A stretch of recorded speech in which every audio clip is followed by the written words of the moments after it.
Boa noite. Vamos abrir as portas do nosso sanatório. Vamos para a Inglaterra.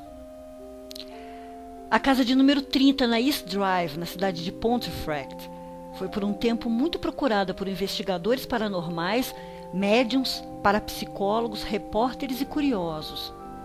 O que aconteceu ali ficou conhecido como um dos casos genuínos de fenômeno poltergeist, o mais forte da Inglaterra, e atormentaram uma família. Tudo começou em 1966, quando Joe Pritchard, sua esposa, sua mãe e seus 2 filhos se mudaram para casa. E tudo começa assim, né? Casa bonita, espaçosa, com um precinho quase inacreditável. Quem não quer? Só que pouco tempo após se mudarem, já era possível perceber que tinha alguma coisa ali. Primeiro era aquela sutil sensação de frio repentino, sensação de não se estar sozinho, de estar sendo seguido e vigiado o tempo todo. Depois, as luzes começaram a piscar, as lâmpadas novas queimavam, portas batiam à noite.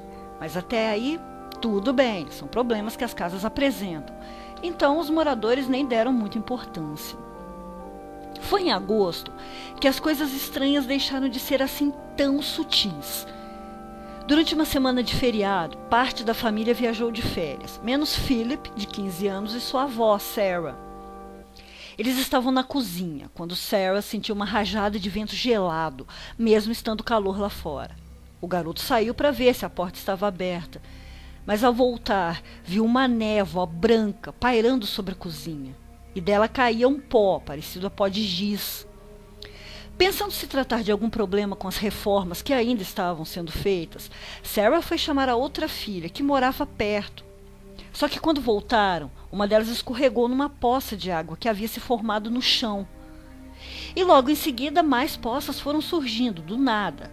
Elas desligaram o registro geral, tentaram enxugar, mas as poças continuavam a aparecer. Obviamente, chamaram um encanador, que veio rápido e verificou as tubulações, verificou torneiras, procurou tudo, mas não conseguiu encontrar o problema. Horas depois, as poças simplesmente desapareceram. Só que no mesmo dia, mais tarde, cerca de 7 horas da noite, o garoto se deparou com um tampo da pia da cozinha cheio de açúcar e de folhas de chá. Sarah limpou, mas voltou a acontecer. Ela, já nervosa, gritou instintivamente: "Pare com isso!" E aí veio um estrondo do corredor. Com medo de ser um ladrão, os 2 correram até lá. Estava escuro, mas não por muito tempo, porque a luz se acendeu sozinha, mostrando que o corredor estava vazio. Eles resolveram então ir para o quarto, mas já ao pé da escada, deram de cara com um pesado vaso de plantas que não deveria estar ali, porque o lugar dele era na varanda. E então, em seguida, mais estrondos foram ouvidos, e dessa vez vinham da cozinha. Ao correr para lá, Sarah viu os armários tremendo, como em um terremoto. Tudo só parou quando o garoto entrou na cozinha, mas os sons reapareceram em outros pontos da casa. Assustada, Sarah correu para pedir ajuda aos vizinhos, que imediatamente foram até lá e presenciaram tudo. Ficaram apavorados, porque eles disseram que estavam ouvindo sim os barulhos, mas eles achavam que estavam sendo feitos pelos 2. Assustados, naquela noite, Sarah e Philip foram dormir na casa de um desses vizinhos, porque ver o armário do quarto balançar e sacudir como se 2 homens estivessem um de cada lado fazendo aquilo, isso sim foi a gota d'água. Quando o resto da família voltou do feriado, os fenômenos tinham parado. Por anos, não voltaram a se repetir. Até que retornaram, mas não eram assim tão violentos, apenas portas batendo, luzes acendendo e piscando, passos, coisas assim. A família até acabou se acostumando e deram um nome ao fantasma. Passaram a chamá-lo de Fred. O problema é que a filha Diane passou a ser o alvo das atividades. Aí com ela, sim, os fenômenos eram bem fortes. Durante algumas noites ela acordava sendo jogada para fora da cama. E uma vez foi arrastada até as escadas por uma mão muito forte e invisível que a agarrou pelo pescoço. A mão era invisível. E a partir daí, os fenômenos foram ficando cada vez mais violentos.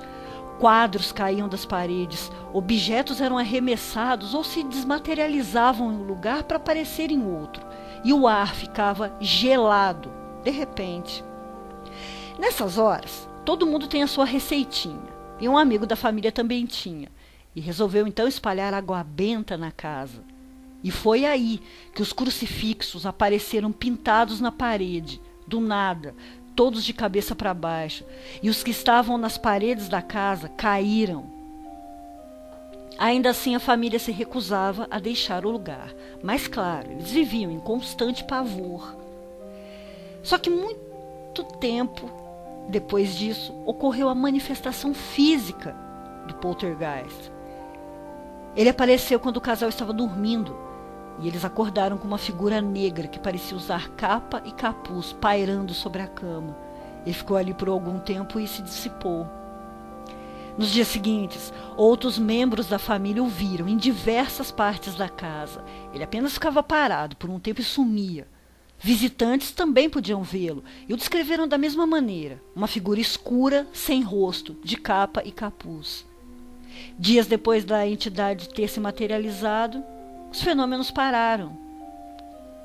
Mas mesmo assim, a sensação de presença continuava, e aí um paranormal foi chamado para investigar. Ele acabou descobrindo que na casa de Pontefract estava no mesmo terreno onde no século XVI ficava a Praça da Forca da cidade. Nessa forca foi cumprida a sentença de morte de um monge que estuprou e matou uma menina que não deveria ter mais de 10 anos. O caso chamou a atenção dos diretores de cinema e em 2012 foi lançado um filme sobre o assunto, When the Lights Went Out. Só que o sucesso do filme atraiu curiosos, pesquisadores e a imprensa. Eles não saíam da frente da casa. Isso pareceu deixar o agora chamado monge negro bastante irritado.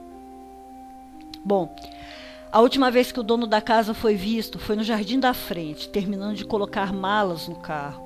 Ele vendeu a casa, finalmente, e disse estar indo embora porque tudo estava recomeçando e que dessa vez seria muito pior. Tudo que ele disse foi: está tudo vazio.